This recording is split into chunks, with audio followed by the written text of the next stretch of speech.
What's up guys? Another day, another vlog. So this is Jacob Moto. So gusto nyo ba ng 2024 Honda ADV 160? Tara, samahan nyo ako. Mag-nakaw na review tayo. Nakaw kasi i-review lang natin siya at hindi natin siya magagamit. Let's go!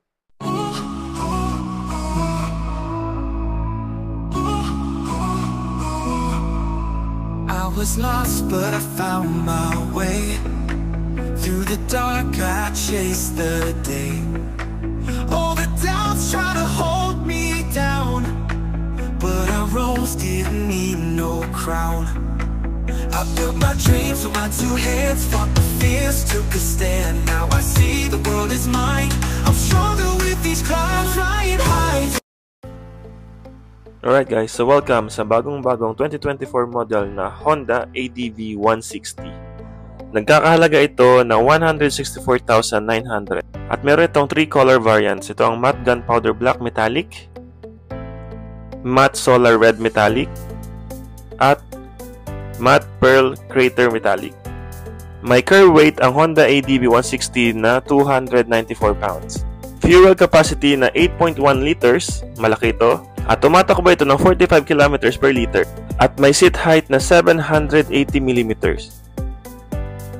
Punta naman tayo sa front fascia niya.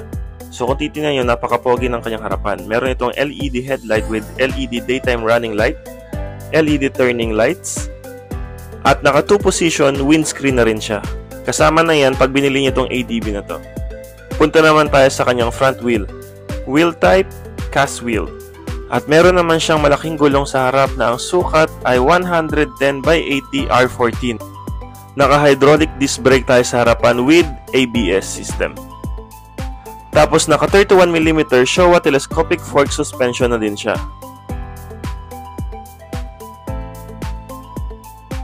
So dito naman tayo sa makina niya. So ang ADV 160 ay merong 156.9cc displacement, liquid cooled, na naka 80 degrees single cylinder 4-stroke at naka PGM fuel injection na rin siya.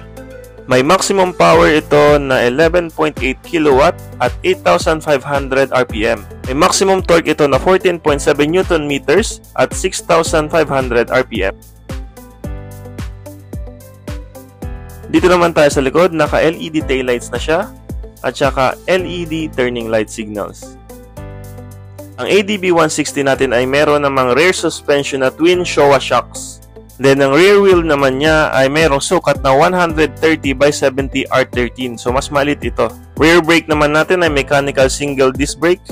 May ground clearance ito na 165mm. So check naman natin itong mga upuan. So ang upuan niya ay napakalambot. Pati yung driver seat malambot din. So maganda talaga itong pang long ride, itong ADV 160 na to. Gas tank niya, yan, yung switch niya. Switch knob niya, dati pa rin, plastic pa rin. So dito naman tayo sa right handlebar, nandito ang kill switch, hazard switch, at saka starter switch.